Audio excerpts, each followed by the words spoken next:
Okay, let's talk about maybe the most critical and definitely the most misunderstood person on your team, the vulture. In this explainer, we're going to walk through exactly how to find, hire, and then really empower that one person who willingly steps up when a crisis hits and cleans up the mess. You know this exact moment, don't you? I mean, everyone loves talking about vision and innovation and culture, but the second it's time to handle that risky project or that really ugly customer file or a messy internal issue, poof, the room just goes quiet. Suddenly everyone's calendar is full. It's a universal problem for sure. Well, the solution to that empty room is the vulture. This is the person who doesn't just step up when everyone else steps back, they actually thrive on it. They're the ones who are not afraid to look where everyone else looks away. So what really defines a vulture? Well, it boils down to four key things. First, they see the whole system, kind of from a 30,000-foot view, connecting dots that other people miss. Second, they're totally comfortable in the gray zones, where the rules get a little fuzzy and the risks are high. Third, they are masters at spotting those faint signals of trouble long before it explodes into a full-blown crisis. And finally, and this is the big one, they have the courage to actually step in and clean things up, to stabilize and de-escalate. Now, this isn't some mythical creature we're talking about. You probably already have these kinds of people in your organization. Just think about your sharpest folks in risk and compliance, or your best crisis managers, or maybe that one project lead who can parachute in and rescue a failing initiative. They're often in these roles that demand a really strong dose of reality and the guts to challenge how things are done. So, how do you find one? Well, it all starts by understanding a pretty simple rule.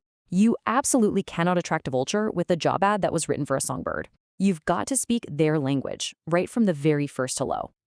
Just look at the difference here. Vague, fluffy titles like Positive Transformation Coordinator are an immediate turnoff. A true vulture is drawn to titles that signal reality and accountability. Risk and Process Remediation Lead. That shows you're not just hiring a mascot, you're hiring someone to get their hands dirty and handle the hard stuff. And the same thing goes for the actual wording in your job description. Phrases like good vibes only, that's a huge red flag for them. Instead, just be direct. We prefer documented alerts to comfortable silence. That is literally music to a vulture's ears. It tells them you value clarity over forced positivity. This is the reaction you're going for. This is the goal.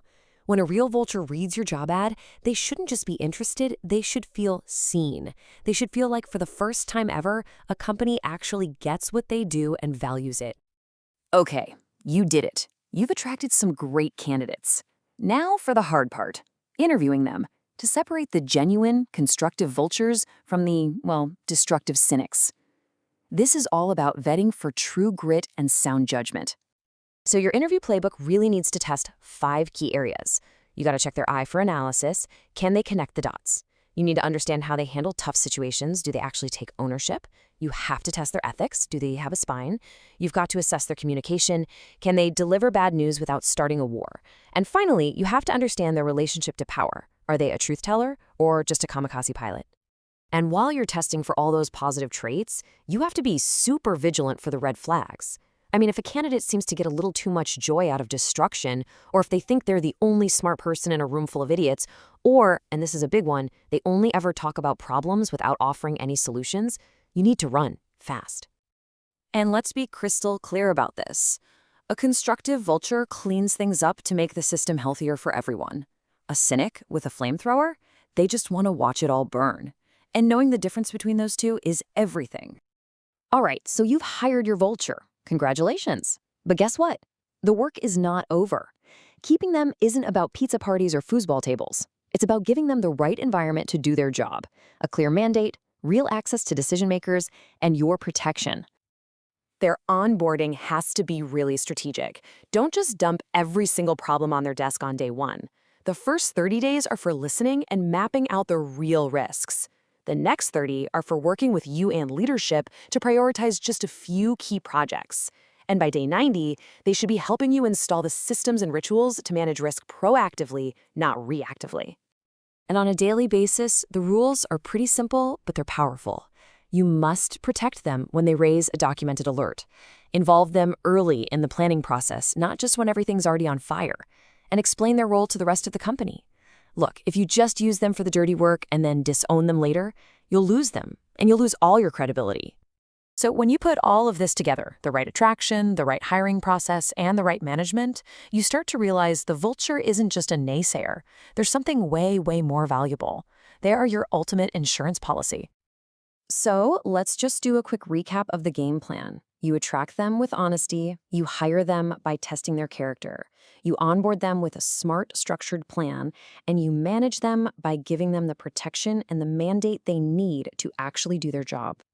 If you only take one thing away from this whole explainer, please let it be this. The single most important way to think about this role is to see them as your insurance policy. I mean, think about it. You don't buy insurance hoping your house burns down, right? You buy it so that if it does, you're protected. A vulture's value isn't in their day-to-day cheerleading. It's in preventing catastrophic failure. Here's a final way to think about it that I really love. Most teams have gorillas, the strong, stable leaders who keep the business running day to day, and they are absolutely essential. But the vultures, they perform an equally vital function. They make sure all the unseen problems don't fester and cause the entire structure to collapse from within. So I'll leave you with this question to think about. Just look at your own organization, your own team. You probably know who the gorillas are, but who is your vulture? Who's making sure the foundations are sound and the house isn't quietly rotting from the inside?